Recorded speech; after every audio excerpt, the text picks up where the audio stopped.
Right, now then, we take the topic today of the JWs. Okay, the Russellites. Or the Bible student movement, whatever term you wish to use, which they themselves have used. Now the JWs, you go, okay, the Jehovah's Witnesses are Arians, Restorationists, Millennialists, a denomination that was created. Have a guess when? Have a guess when that denomination was created?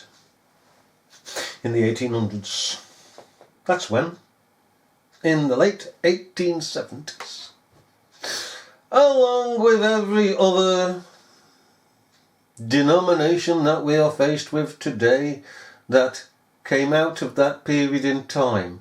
Okay, you got the Seventh-day Adventists, Mormons, Rosicrucianists, Mary Baker Eddy's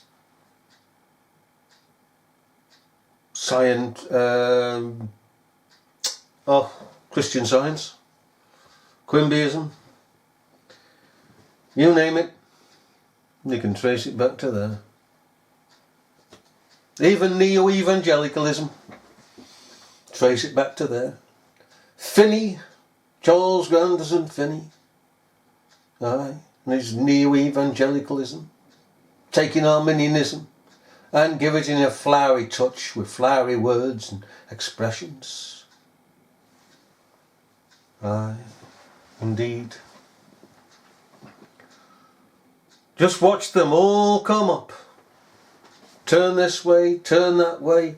Whatever way you turn, you see these demonic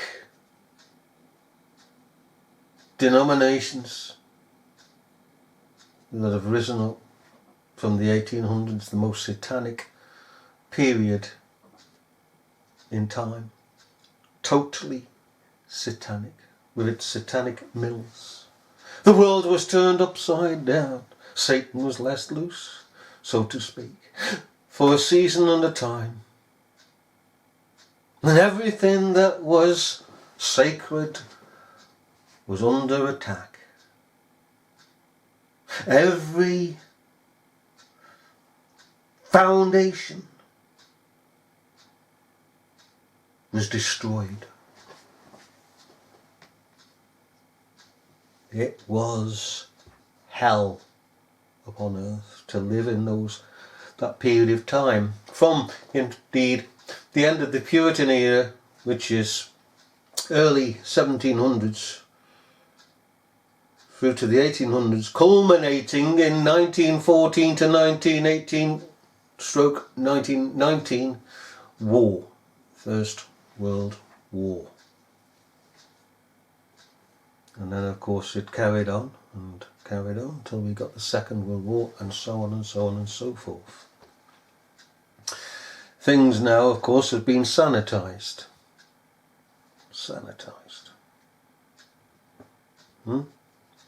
All these denominations came up out of the pit. Brought in a new world order. A secular order over the sacred. The sacred was being attacked on every side. Churches were being burnt. It didn't matter what church. Didn't matter about denomination. Set light to it. The world wanted the Darwinism of the times. Spurgeon wanted the Darwinism, sadly, of the times and promoted it. And in order, of course, to keep in with the people. Okay. He was a very poor nominal Christian. A very poor nominal Christian.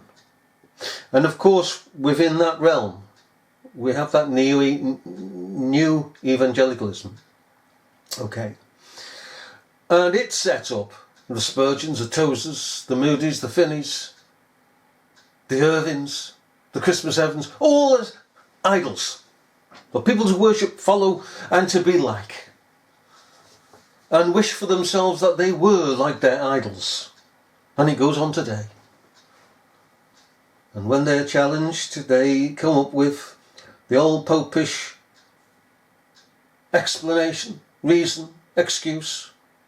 Well, it's not an idol, we're just admiring what they did for God. And so it carries on. It carries on. Now, with the JWs, they began, of course, as a little group, Bible study group, formed into the Bible student movement, whose founder was Charles Taze Russell. One of the names that they were referred to by people was Russellites. Russellites. But they started off as the Bible student movement. Okay. In the 1870s. Of course, Charles Taze Russell decided that they must have literature. So he created with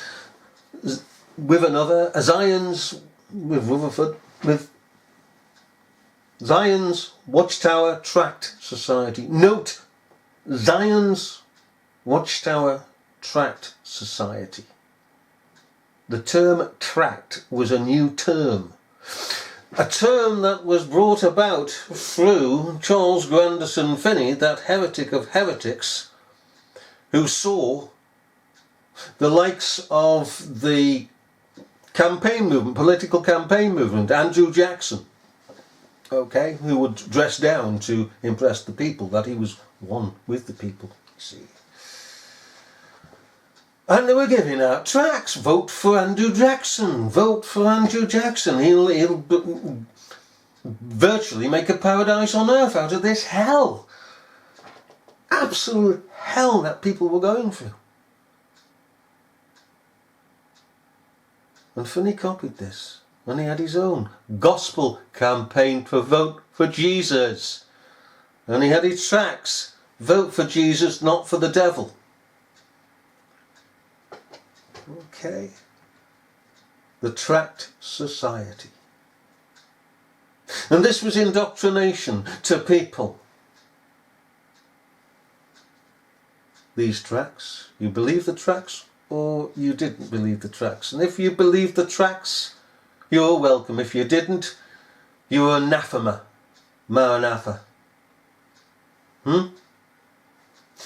Now, the founder, Charles Taze Russell, also, guess what he also was involved in? Now you've got the tent meetings, and souls saved in tent meetings. There's revival in tent meetings. There's revival in Moody's gospel campaigns. The Sawdust Trail, as they call them, also. And Finney's. And it went on and on and on. And so what did Taze Russell proclaim? A revival. They had a revival. Thousands were coming in to his Bible student movement. And do you know something? Equally on the left hand, seances were increased. Spiritism had its revival. It says it had a revival in those days. Massive increases in number.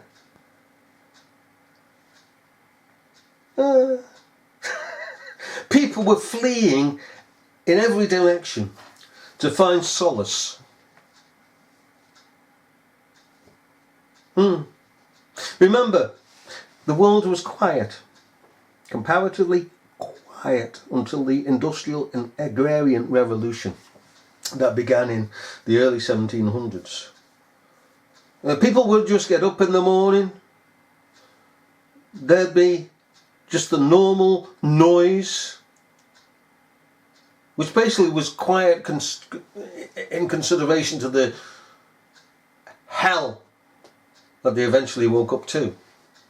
You go about the streets, horse and carts going past, everything is just on a certain level. There's no rushing about, there's no crowding, there's nothing whatsoever of any pandemonium. It was just an idyllic, in that sense, society. And then came the Industrial and Agrarian Revolution, and people were faced psychologically with a horrendous world. Dirty, smoke-filled, bitter, cold, industrial factories, the like had never been before. There were whistles going off, calling people in and out of factories. There was filth everywhere. And as the time went on, more houses were built back to back, and there's no sanitary means. Everything had to be put out into the back alleyway, if you know what I mean. Disease, rampant, children dying left, right and centre. People in despondency. And of course you've got the Freuds who turned up, and others who experimented on the people. And experimented on the people. You take this, dear. This might cure you. Come back in a couple of weeks. And of course the biggest, as they say, drug dealer of 1856 he was born, Freud. Anyhow, he made drug addicts by prescribing the cannabis leaf. Oh, he pacified the people whom he treated, whom he experimented on, but he didn't realise the side effects. Anyhow, let's get back to Jehovah's Witnesses. What a time, what a time. I tell you what, there's been engineers who said that they'd love to have lived in that period of time, but only if they could come back to this period. Hell on earth. Hell on earth. Anyhow, the Bible student movement, founded by Charles Taze Russell, who also co-founded the Zion Watchtower Society.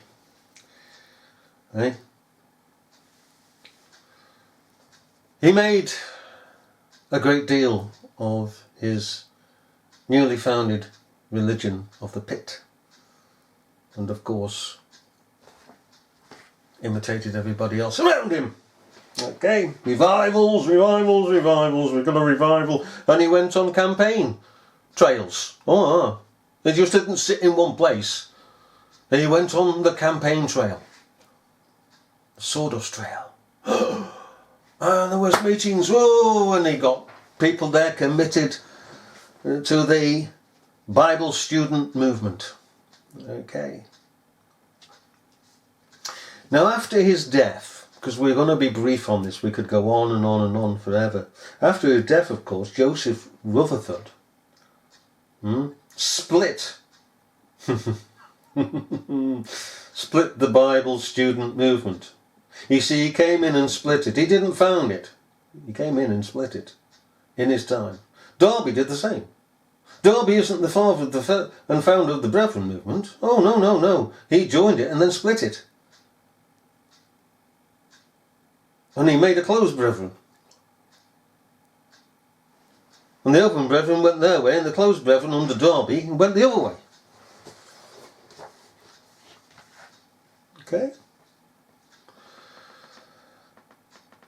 I won't go into the Pengellies and all that who founded the so-called Brethren movement.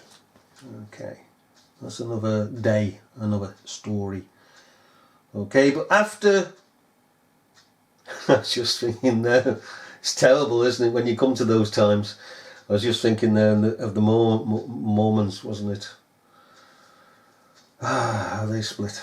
Anyhow, after Charles Taze Russell departed this world to go to his own place, which we all know is beneath,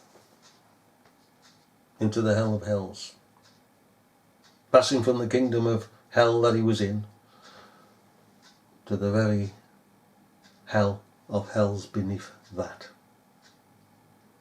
Joseph Rutherford split the Bible movement in two.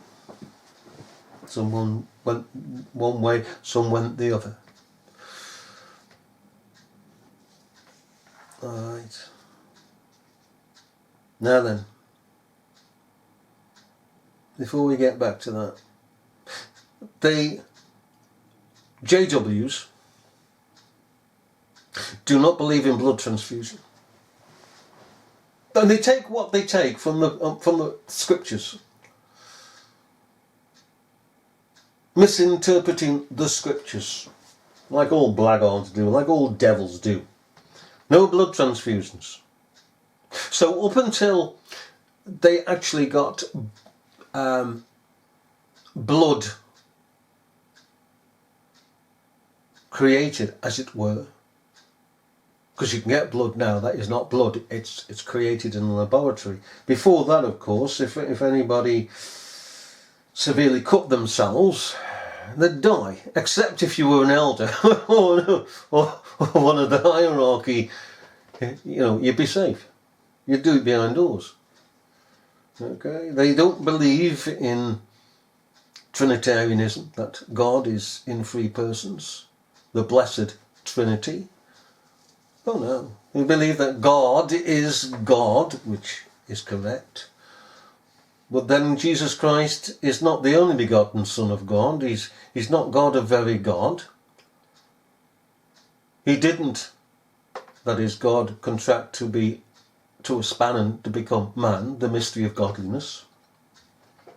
They reject all that. The Holy Ghost is just an influence of God. They don't believe in the inherent immortality of the soul. They don't believe in it. They don't believe the soul is eternal. They don't believe in hell, fire and damnation. Don't believe it. They believe that sort of thing is in the grave. What people go through in the grave. In soul sleep. Eh? The purgatory, is it? Right? They believe that the entire societies of this world are run by Satan. That Satan rules all societies, therefore all the world. Hello, Mr. Arminian. You believe the same, don't you? Yeah. And they refuse to fight for their country. So, oh, Mr. Arminian, you're the same. Right, poppy, nice white poppy that. So, basically, refuse to fight for their country if somebody's invading their country. They're not going to fight. The pacifists. Moody was a pacifist. Joined himself to the Quakers. But of course in that civil war at 1851 to 56? That was a wrong war. But the point is, if your country has been invaded, sod government, they start the wars. Eh? The whole point is, if your country has been invaded, you have before God the right to be a nationalist, to fight for your country. We fight for Zion as Christians. We fight for the honour of Zion and the privilege of being the children of Zion. We fight for God. We are the soldiers of Christ. We're not pacifists.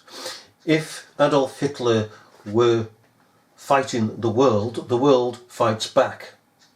You can't allow your country to be invaded, because then, where does it stop? Secondly, people have, under God, to protect their country and their own. Nationalism is of God. Left-wing urchins can stand up under no threat from any other country and say the opposite, because there's no threat from other countries, but they die away as soon as their country is attacked.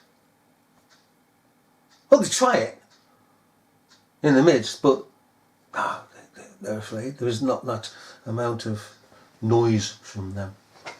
We should protect our country, we should protect our loved ones, we should protect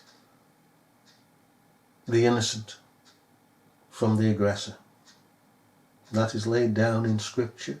That is inherent in each and every one of us, to defend our country and defend the weak. The second commandment. Now, they also reject the fleshly return of Jesus Christ. Christ, you see, to them, he didn't come, and yet he did come to them. And